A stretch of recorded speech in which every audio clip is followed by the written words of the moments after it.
Hello और नमस्कार दोस्तों, स्वागत है आप सभी का। जिन सब लोगों ने आज का एग्ज़ाम दिया है वो सब बधाई के पात्र। आज आपका एग्ज़ाम कंप्लीट हुआ और जैसा हम लोगों ने आपसे वादा किया था, आज हम लोग सीटेट की आंसर की जल्द से जल्द आपको प्रोवाइड करवाने जा रहे हैं।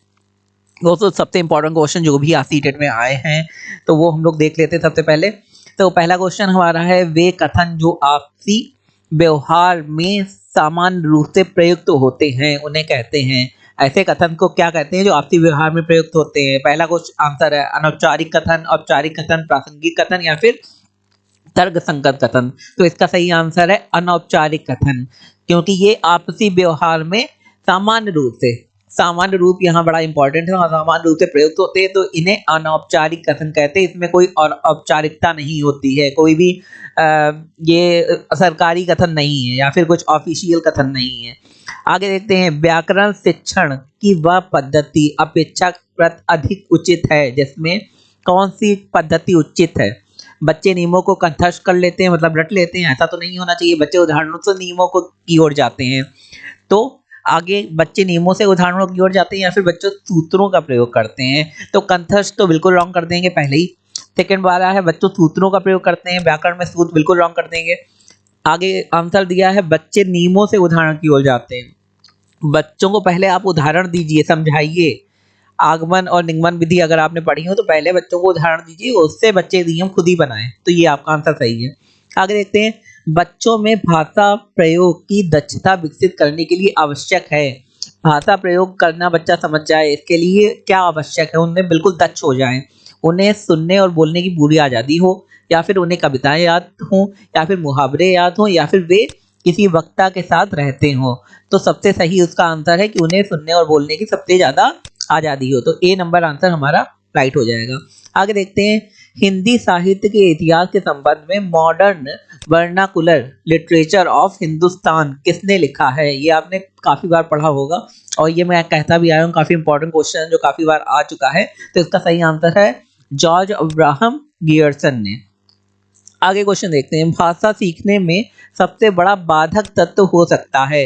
बाधक तत्व क्या हो सकता है? भाषाई प्रयोग के अवसर, वो तो बाधक नहीं है। इकाई परीक्षण, ये भी बाधक नहीं है। भाषा के आकलन या फिर पाठ्य पुस्तकें, बच्चों का आकलन कभी नहीं करना है या फिर जरूरत पड़ने में सही तरीके से करना है, तो ये एक बाधक तत्व हो सकता है भाषा सीखने में। आगे, भाषा शिक्षक में होना आवश्यक नहीं है।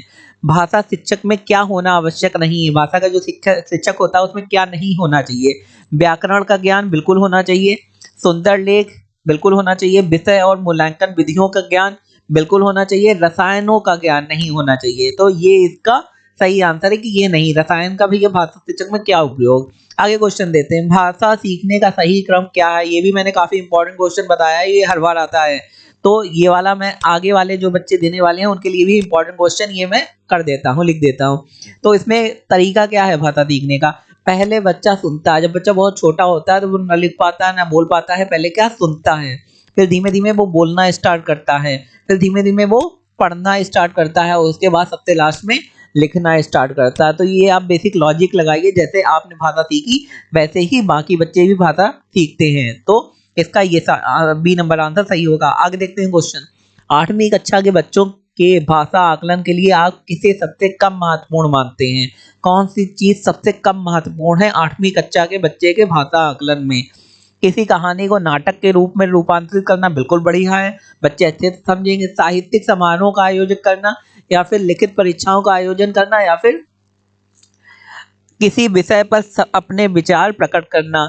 तो दोस्तों, सब कुछ यहाँ पे इम्पोर्टेंट है, लेकिन जो लिखित परीक्षाओं का आयोजन करना वो इम्पोर्टेंट इतना नहीं माना जा सकता है, कम है। किसी विषय पर अपने विचार प्रकट करना बिल्कुल है, और विषय साहित्यिक समारोह का आयोजन करना बिल्कुल है, किसी कहानी को नाटक के रूप में निरूपित करना बिल्कुल है।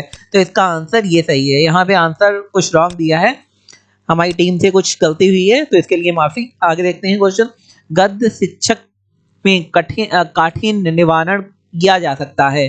तो गद्य शीर्षक में काठिन्य निवारण कैसे किया जा सकता है? गद्य तो आप पता ही है आपको कैसे, गद्य गद्यांश और पद्यांश क्या होते हैं। तो चित्र देखकर, आगे वस्तु को प्रत्यक्ष देखकर, या फिर मॉडल दिखाकर, या उपयुक्त सभी। जब बच्चों के साथ सभी करेंगे, मॉडल दिखाएंगे, चित्र दिखाएंगे, सब कुछ करेंगे तो सबसे आसान करा जा सकता है विषय को। आगे देखते हैं क्वेश्चन, प्राथमिक स्तर पर कविता शिक्षण उपयोगी नहीं होगा। तो प्राथमिक स्तर पर कविता शिक्षण क्यों उपयोगी नहीं होगा? जिसे छात्र सरलता से समझ सके, ऐसा नहीं उपयोगी होगा। या जो कविताओं छात्रों की सृजनशीलता को बढ़ाने वाली हों, ऐसी नहीं उपयोगी होंगी। जो कविताएं अंतर्राष्ट्रीय वादों से संबंधित हो, ऐसी नहीं उपयोगी होंगी। जिसमें नीति, हास्य, वीरता, देशभक्ति जैसी भावनाएं नहीं है, तो ये नहीं उपयोगी होंगी। तो दोस्तों, पांचवी कक्षा का छात्र है, पांचवी कक्षा के छात्र हैं, वो कविताएं अंतर्राष्ट्रीय वादों के ऊपर कैसे पढ़ पाएंगे? उन्हें समझ ही नहीं आएगा ये क्या है। तो बाकी सब सही है, ये क्वेश्चन गलत है। तो दोस्तों, इतने क्वेश्चन अभी मिल पाए हैं, आगे हम लोग और क्वेश्चन निकालने की कोशिश कर रहे हैं। तो दोस्तों, हमारे चैनल को सब्सक्राइब कर लीजिए, जिससे आगे आने वाले आंसर की आपको मिल सके। धन्यवाद।